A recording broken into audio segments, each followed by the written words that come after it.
कोण आहे हा व्यापारी? मला तर तो ओळखत देखील नाही। एक दमलेला वाटसरू म्हणून त्याने आपल्या या वाड्यात स्थान दिले, परिधान करायला वस्त्रे दिली, खायला अन्न दिले। किती परोपकारी आहे हा। त्याचे जेवढे आभार मानावेत तेवढे कमीच आहेत।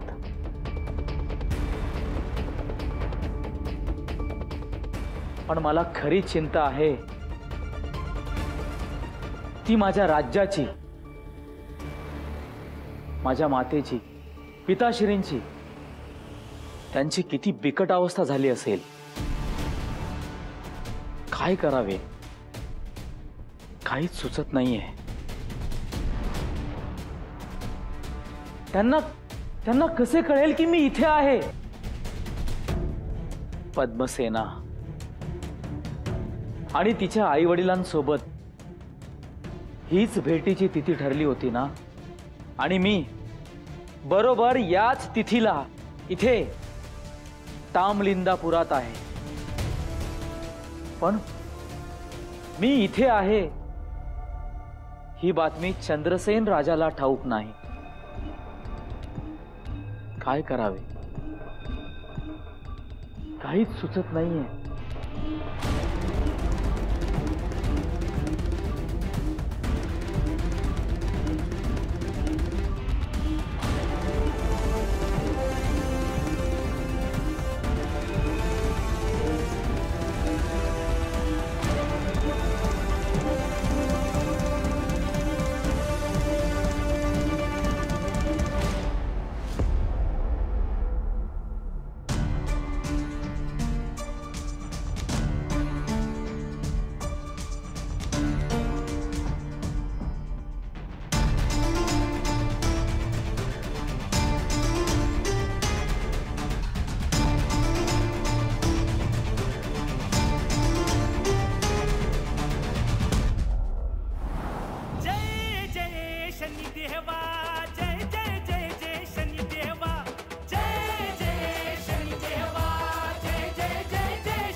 माझ्या मनात जो विचार आहे तो सत्यात उतरला तर फार चांगले होईल।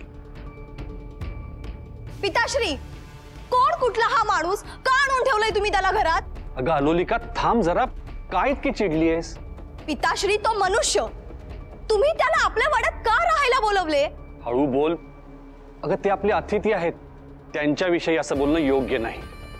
असे नका अतिथी, पण तुम्ही त्याला थेट आपल्या चित्रशाळेत राहायची परवानगी दिलीत, हे मला काही पटले नाही। प्रथमतः तू शांत हो बरं। आणि हे बघ,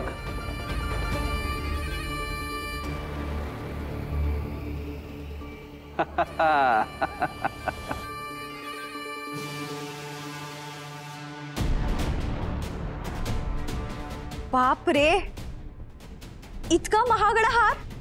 होय, आज आपल्या वस्तूंना खूप मोठी मागणी आली,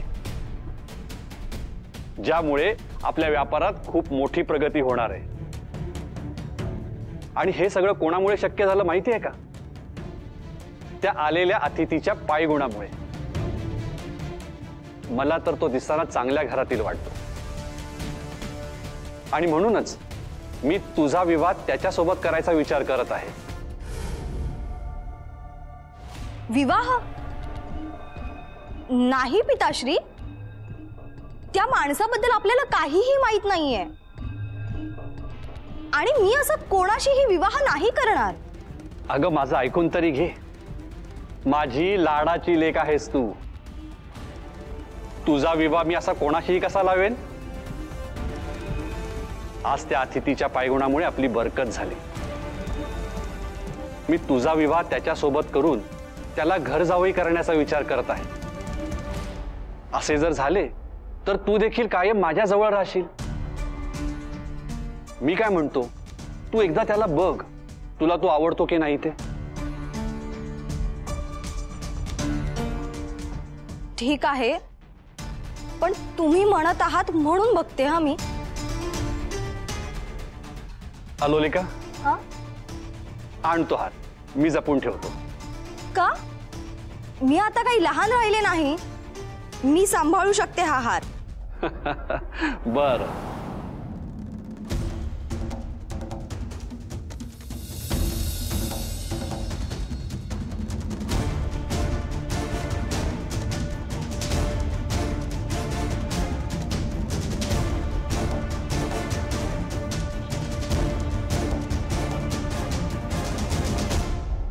किती सुंदर आहे हा, जसा एखाद्या राज्याचा राजकुमार.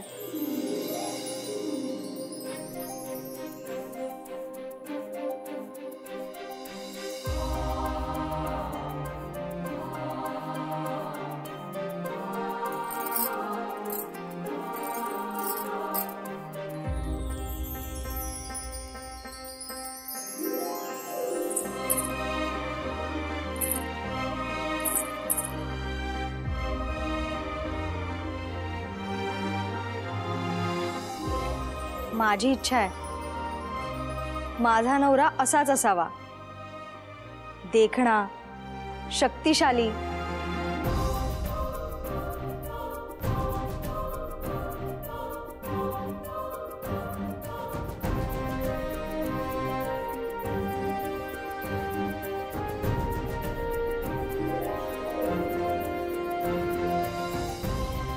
किती वेडी आहे ना, असं शांत निजलेल्या माणसाला उठवू नये.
ही मुलगी कोण आहे आणि इथे काय करते ती?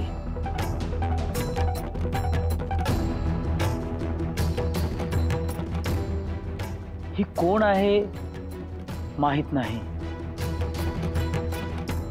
आणि हिला झोपेतून उठवणेही योग्य नाही.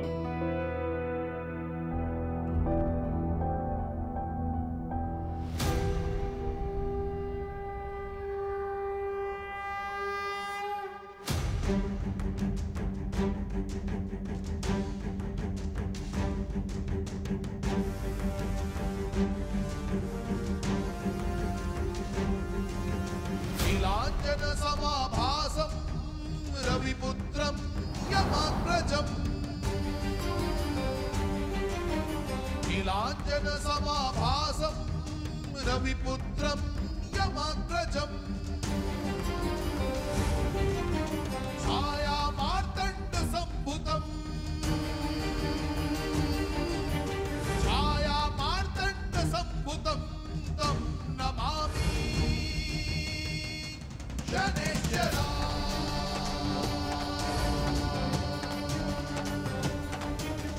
तं नमामि शनैश्चरा. जय जय शनिदेव. हे असे कसे होऊ शकते?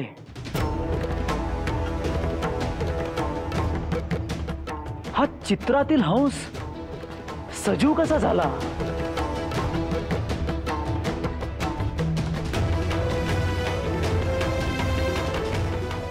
हा नेमका काय प्रकार आहे? असं कसं होऊ शकतं?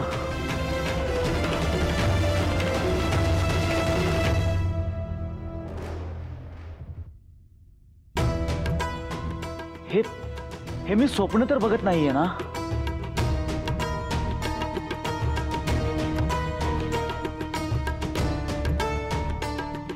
विक्रमादित्य, माझे कार्य आणि त्याचा परिणाम तुला लवकरच लक्षात येईल. आता तुला कळेल की शनीची 7.5 काय असते ते.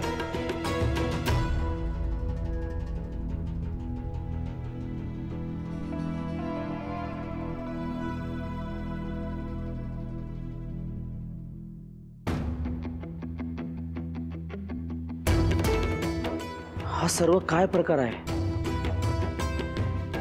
हा चित्रातील राजहंस अचानक सजीव कसा काय होऊ शकतो?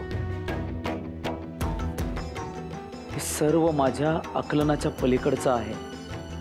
हे सगळं माझ्या ग्रहदशांच्या भोगामुळे तर होत नसावं ना?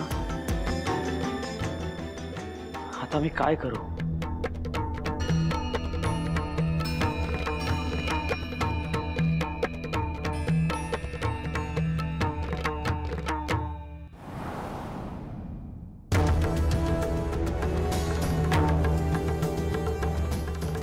माफ करा हा, माझा डोळा कधी लागला मला कळालंच नाही.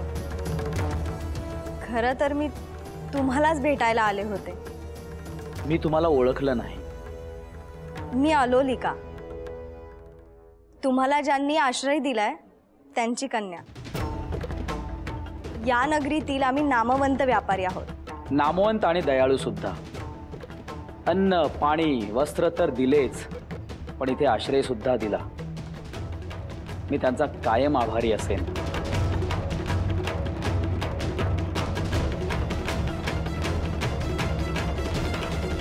असा कसा हा? मी इथे असून सुद्धा हा माझ्याबद्दल काहीच विचारत नाही, काहीच बोलत नाही. आणि पिताश्रींनी ह्याला माझा वर म्हणून निवडलं आहे. माझ्याबद्दल बोलत नाही समजलं, पण ह्या दिव्य अशा महागड्या हाराबद्दल सुद्धा याला काहीच कौतुक नाही.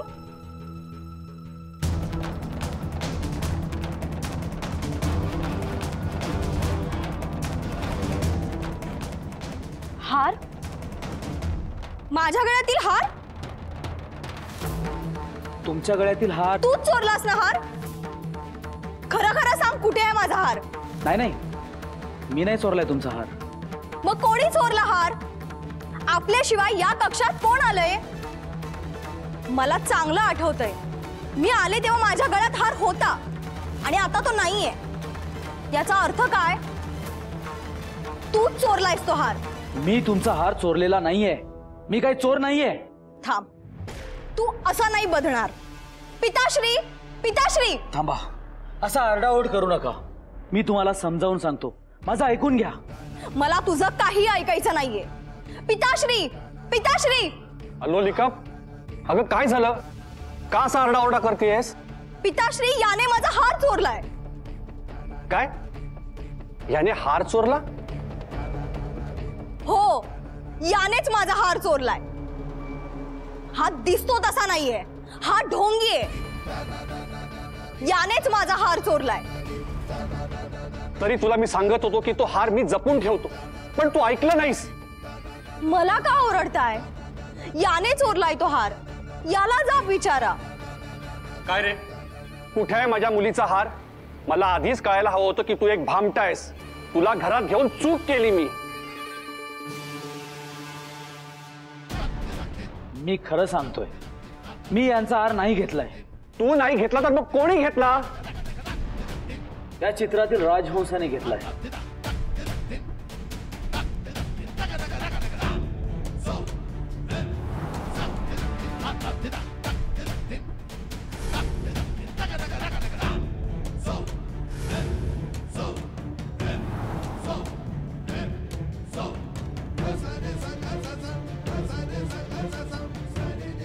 तुला काय मी मूर्ख वाटतो का? तू मारलेल्या थापांवर विश्वास ठेवायला? गप गुमान हार परत कर. हो, मी खोटं कशाला बोलू? मी खरं तेच सांगतोय. मी यांचा हार चोरला नाहीये. नाही, पिताश्री हा असा नाही ऐकणार. याला तुम्ही राजांकडे न्या, तेच काय तो न्याय करतील. हो, बरोबर बोलतेस तू. दिवस उजाडलाच आहे. याला राजांकडेच घेऊन जाऊया. माझं ऐकून घ्या, विश्वास ठेवा माझ्यावर. मी यांचा हार चोरला नाहीये. मी काही चोर नाहीये.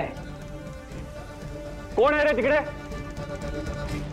माझ्यावर विश्वास ठेवा. पकडा याला आणि दरबारात घेऊन चला. तुम्ही चुकीचं करताय. मी हार नाही चोरलाय.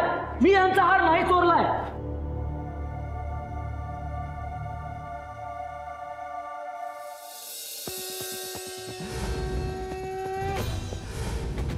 विक्रमा, आता खऱ्या अर्थाने तुझ्या साडेसातीला सुरुवात झाली आहे. तू केलेल्या कर्माची फळे तुला या काळात भोगावी लागणार आहेत आणि या काळात तू जे कर्म करशील त्यानुसार तुला साडेसातीचे फळ देखील प्राप्त होईल.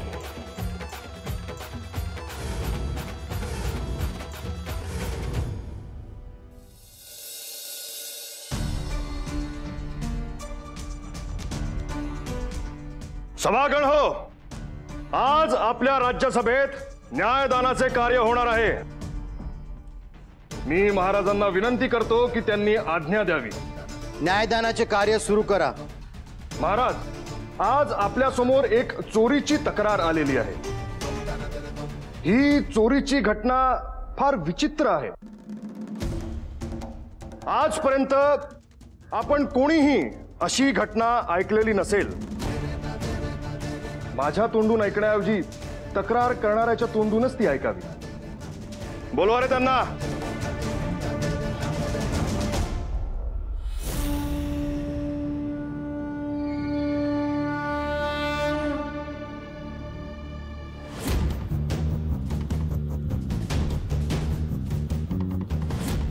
काय तक्रार आहे तुमची? महाराज, काल आमच्या वाड्याबाहेर एक जण अतिशय हालाखीच्या परिस्थितीत आला. माझ्या कन्येचा विरोध असताना देखील माणुसकी म्हणून मी त्याला आश्रय दिला, अन्न पाणी दिले, विश्रांतीसाठी जागा दिली. महाराज, अतिशय दुर्मिळ असा तो मोत्यांचा हार होता. फक्त महासागरातच असे मोती मिळतात.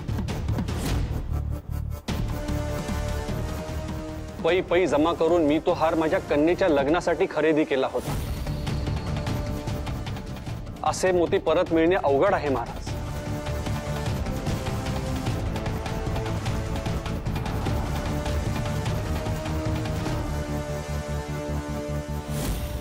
इतका महागडा हार? महाराज, हे सगळं झाल्यानंतर मी आमच्या चित्रशाळेत गेले. तिथे तो चोर झोपला होता आणि रात्र झालेली असल्याने माझाही डोळा लागला. मी तिथेच झोपले आणि जाग आल्यावर पाहिलं तर माझ्या गळ्यात मोत्यांचा हारच नव्हता.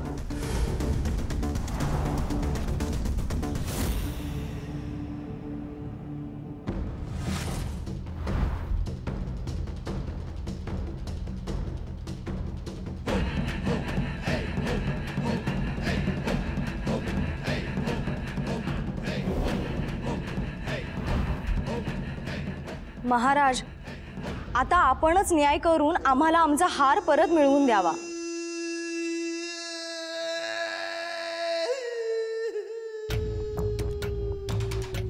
बोलवा त्या चोराला. घेऊन या रे त्याला.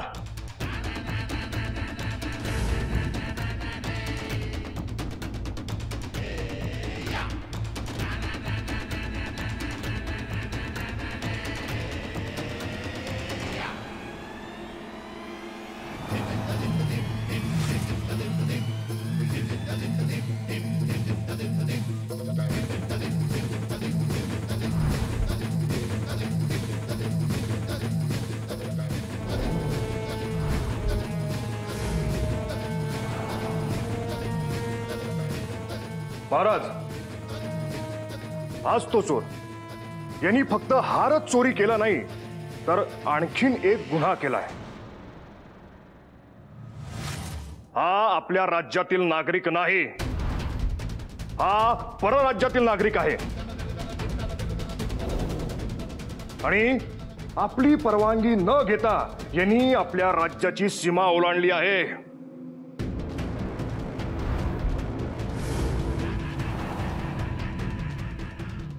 आपल्या राज्यात विना अनुमती आल्याचा गुन्हा तर घडलाच आहे, पण तू मोत्याचा हार चोरलायस त्याबद्दल काय मत आहे?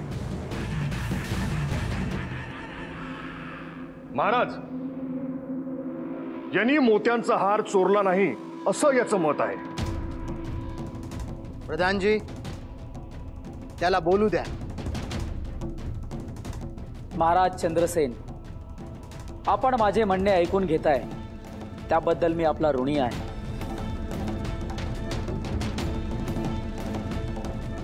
मी यांच्या चित्रशाळेत झोपलो होतो. तिथे यांच्या कन्या याही झोपल्या होत्या. त्या चित्रशाळेत एक हंसाचे चित्र होते आणि अचानक त्यातील हंस सजीव झाला.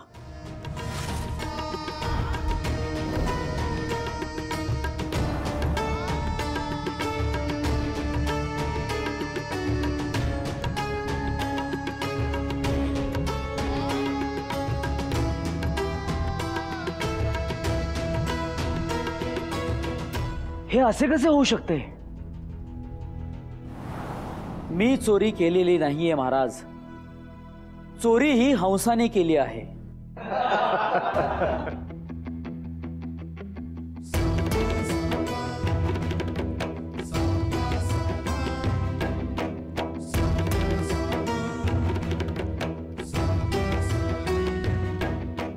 तुझे नाव काय आणि तू कुठून आलायस? महाराज चंद्रसेन, मी उज्जैन नगरीचा राजा विक्रमादित्य आहे.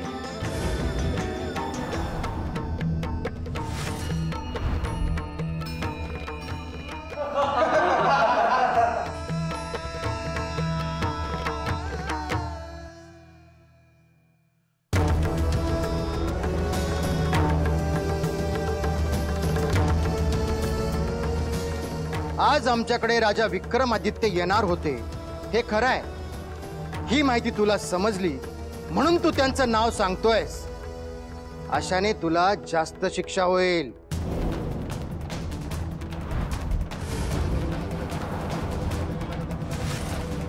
महाराज, यानेच चोरी केली आहे. कुठल्याही चित्रातला हंस असा जिवंत होत नसतो.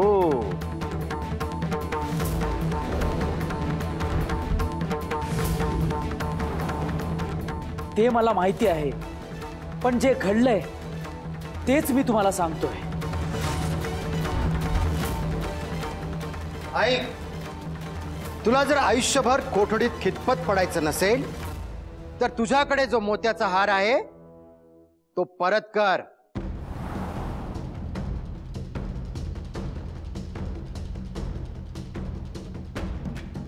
महाराज चंद्रसेन, मी चोरी केलेली नाहीये. प्रधानजी, याचे हात पाय तोडून याला भीक मागण्यासाठी सोडून द्या.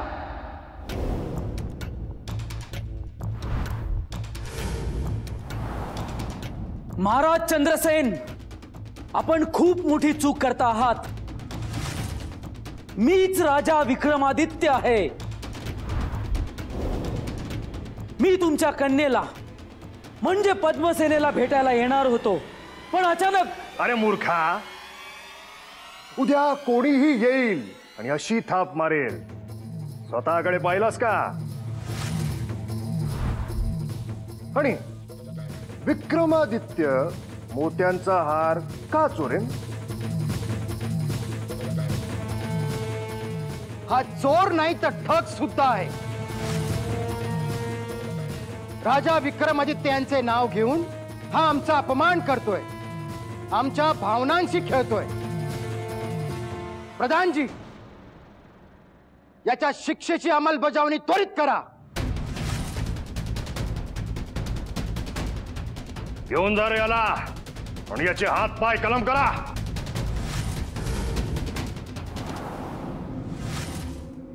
महाराज चंद्रसेन, विश्वास ठेवा माझ्यावर. मीच राजा विक्रमादित्य आहे आणि मी चोरी केलेली नाहीये. घेऊन जा रे याला. अशी चूक करू नका. मीच राजा विक्रमादित्य आहे.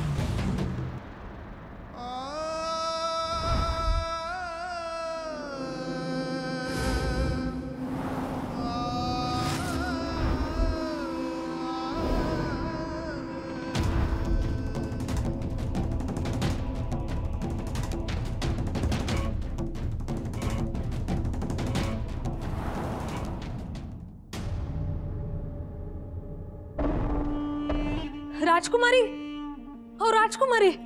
काय झालं कुसुम, इतकी का धावत येत आहेस? राजकुमारी, एक विपरीत घटना घडली आहे.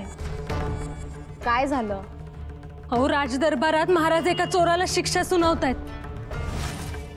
तो चोर त्यांना सांगतोय मी विक्रमादित्य आहे.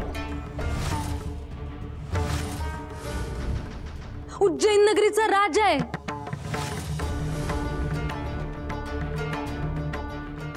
काय काय सांगतेस?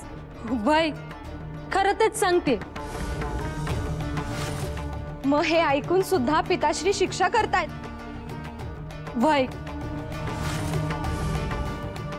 तू त्या माणसाला डोळ्याने पाहिलं आहेस का?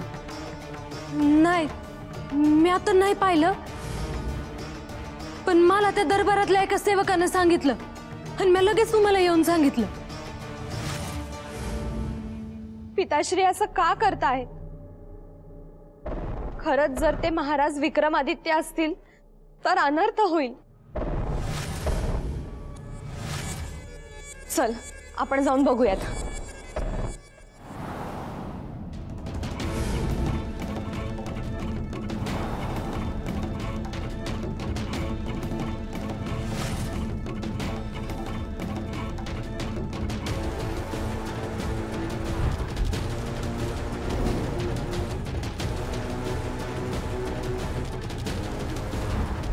पद्मसेना,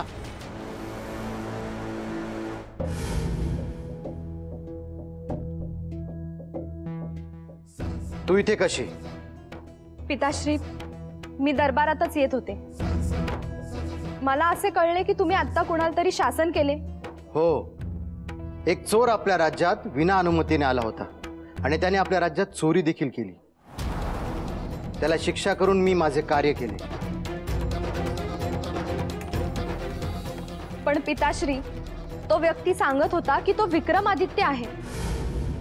तो म्हणत होता तर तुम्ही त्याची शहानिशा करायला हवी होती ना?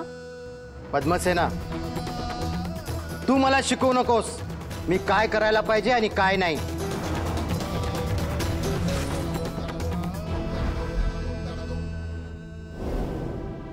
अहो पण पिताश्री. बस पद्मसेना, मी तुला यापूर्वी देखील सांगितलं होतं की तू राज्यकारभारात दखल देऊ नकोस.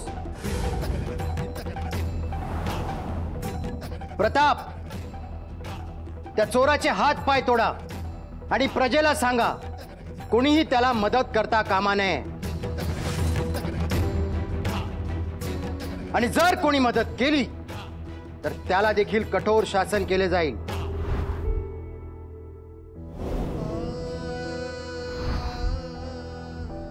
जशी आपली आज्ञा महाराज. पिताश्री, कृपा करून इतके कठोर वागू नका. अहो, मी काय म्हणतेय हे ऐकून तरी घ्या. मी इतका मूर्ख नाही.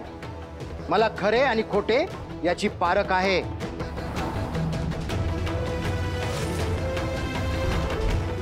मला कोणी शिकवू नये. पिताश्री, मी विनंती करते आहे, आपण कृपा करून एकदा तो व्यक्ती कोण आहे याची शहानिशा तरी करून घ्या. मी एकदा निर्णय दिलाय आणि आता अगदी तेच होणार.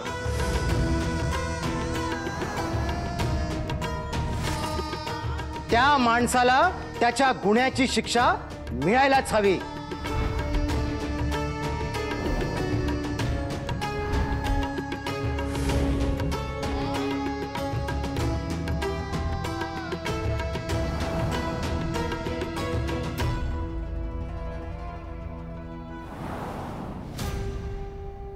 विक्रमा, या क्षणी सत्य सांगण्याचा तू कितीही प्रयत्न केलास तरी तो निष्फळ ठरणार आहे. कारण परिस्थिती अशी आहे की तुझ्यावर कोणीही विश्वास ठेवणार नाही. त्यामुळे तुला आता जी शिक्षा दिलेली आहे ती भोगण्यास तयार हो.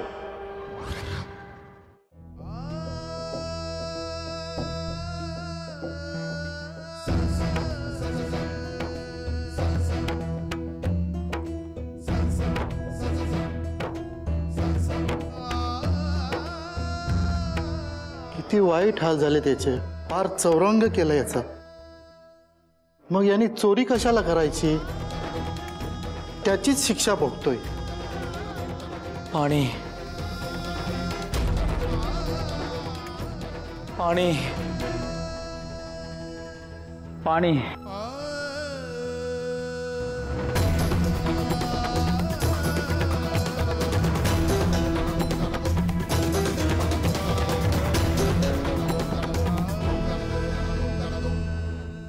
पाणी पाणी.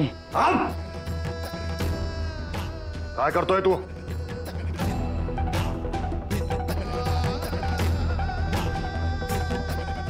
कुणीही याला मदत करणार नाही आणि असं करण्याचा जो कोणी प्रयत्न करेल त्याला महाराजांच्या रोषाला सामोरे जावे लागेल.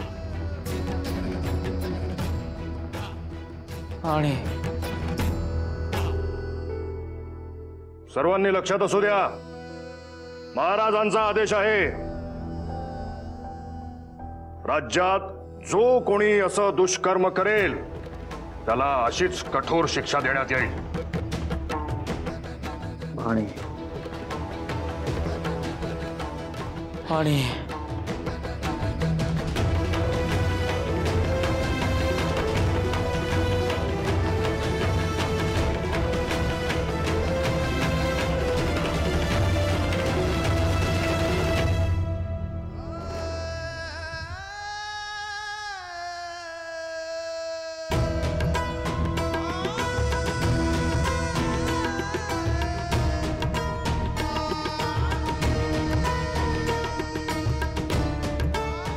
याची काय अवस्था केली?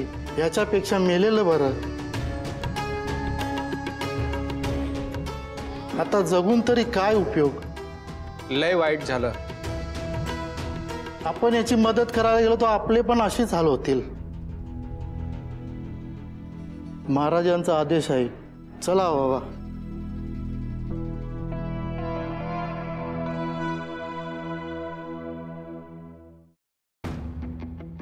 मी चक्रवर्ती सम्राट असूनही माझी ही अवस्था झाली आहे. हे सगळी ग्रहदशा आहे. हे शनिदेव, माझी चूक झाली. मी आपल्याला विनंती करतो, माझी अशी दुरवस्था नका करू.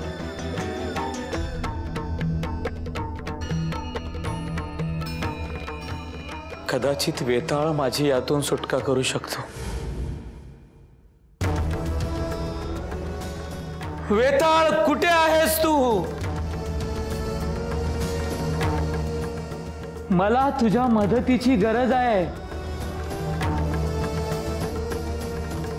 वेताळ, वेताळ, कुठे आहेस? वेताळ,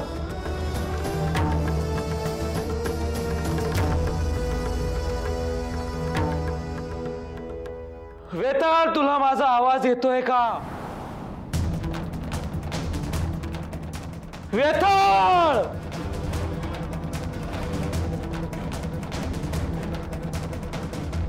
आज खरंच विक्रमाची ही अवस्था बघून फार वाईट वाटते. तो मला सहाय्यासाठी आवाज देतोय, पण काय करू, मी बांधलो गेलो आहे. विक्रमा, मला माफ कर. ही सीमा रेषा ओलांडून मलाही तुझ्याकडे येता येणार नाही.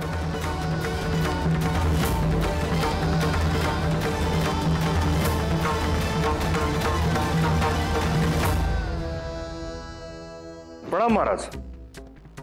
प्रताप, मी दिलेल्या हुकमाचे काय झाले? महाराज, आपण दिलेल्या शिक्षेनुसार त्या चोराचे दोन्ही हात पाय कापून त्याला नगराच्या चौकात टाकून दिले. त्याला कोणीही मदत करता कामा नये. होय महाराज, मी सगळ्यांना बजावून सांगितले की जर कोणी त्याला मदत करण्याचा प्रयत्न केला तर त्याला सुद्धा कठोर शिक्षा देण्यात येईल. उत्तम. सर्वांना समजलं पाहिजे की माझ्या राज्यात चोरी करणाऱ्याची काय अवस्था होते. लोकांमध्ये वचक निर्माण झाला पाहिजे. महाराज, त्या चोराला असेच तिथे पडू द्यायचे का? राहू द्या त्याला तसेच. अन्न पाण्याविना असा किती काळ जिवंत राहणार आहे? दैवच त्याची गती ठरवे.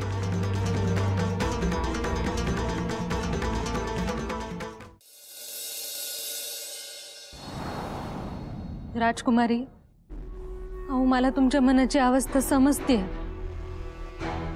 हो ना, मग मला सांग, आपण त्या माणसाला कसे भेटू शकतो? अहो महाराजांनी सक्त ताकीद दिली आहे त्याला कोणी भेटायचं नाही म्हणून. अगं हो, पण कुसुम, जर ते खरंच महाराज विक्रमादित्य असतील तर आपल्याला काहीही करून त्यांना भेटावं लागेल. कुसुम, तू उज्जैन नगरीची आहेस, तू ओळखू शकतेस ना त्यांना? कुसुम, माझ्यासाठी एकदा तू त्यांना बघून ये ना. अहो पण महाराजांनी मला पाहिलं तर मला सुळावर चढवतील. मी तसे काहीही होऊ देणार नाही. पिताश्रींनी त्याला जी शिक्षा सुनावली आहे ती माणुसकीला धरून नाही. त्याचे हातपाय तोडले गेले. मागे देखील पिताश्रींनी एका व्यक्तीला विचार न करता शिक्षा सुनावली होती. आपण काहीही करून त्या माणसाला मदत करायला हवी. तुम्ही अगोदर शांत व्हा बघू. नाही कुसुम, ही वेळ शांत बसण्याची नाहीये.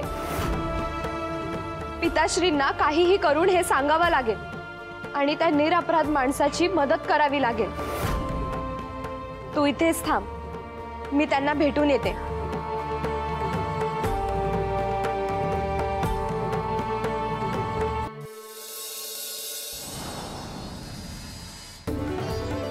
हे देवी, आता आपल्याला आपले कार्य पार पाडायचे आहे. होय प्रभू, मला याची कल्पना आहे. आपण जे कार्य करण्यासाठी या उज्जैन नगरीत आलो आहोत ते कार्य करण्याची आता वेळ आली आहे. उज्जैन नगरीतील आपल्या प्रजेला काहीही त्रास होता कामा नये. हे महादेव, पण विक्रमादित्याचे काय? शनिदेवाच्या परीक्षेत विक्रम खरा उतरेल याची आम्हाला खात्री आहे. शनिदेव इतकेही निष्ठुर नाहीत की ते त्याची प्रार्थना ऐकणार नाहीत.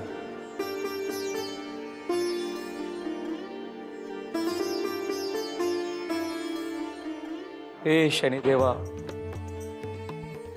मी राजा विक्रमादित्य, मी आपल्याला शरण आलो आहे. माझ्यावरती दया करा. मी अशा अवस्थेत जास्त वेळ जिवंत राहू शकणार नाही. दया करा, माझ्यावरती दया करा.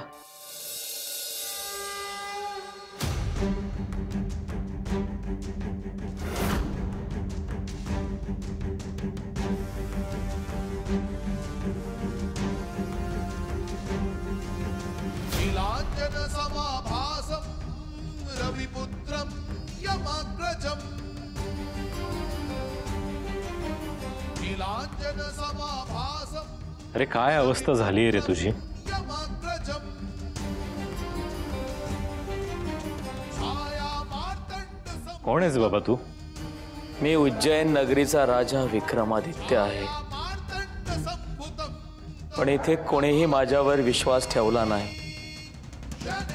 या नगरातील व्यापाऱ्याच्या मुलीचा हार चोरल्याचा आरोप माझ्यावर केला गेला. पण मी तो हार चोरला नाही. न केलेल्या चोरीची शिक्षा भोगतोय मी. पाणी पी, बरं वाटेल. नाही नको. तुम्ही मला मदत करताय ही बातमी जर तुमच्या राजाला समजली तर ते तुम्हाला देखील शिक्षा करतील. तू माझी चिंता करू नकोस.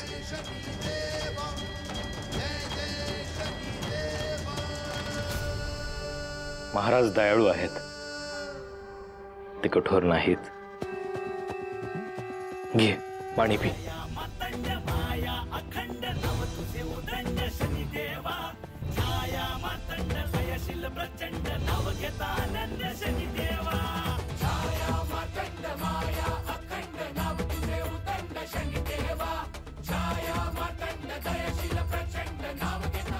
धन्यवाद. ह्या गावात तुमच्या राजाच्या भीतीने माझी कोणीही मदत केली नाही, पण तुम्ही मला पाणी पाजलं. मी तुमचं आयुष्यभर ऋणी राहील.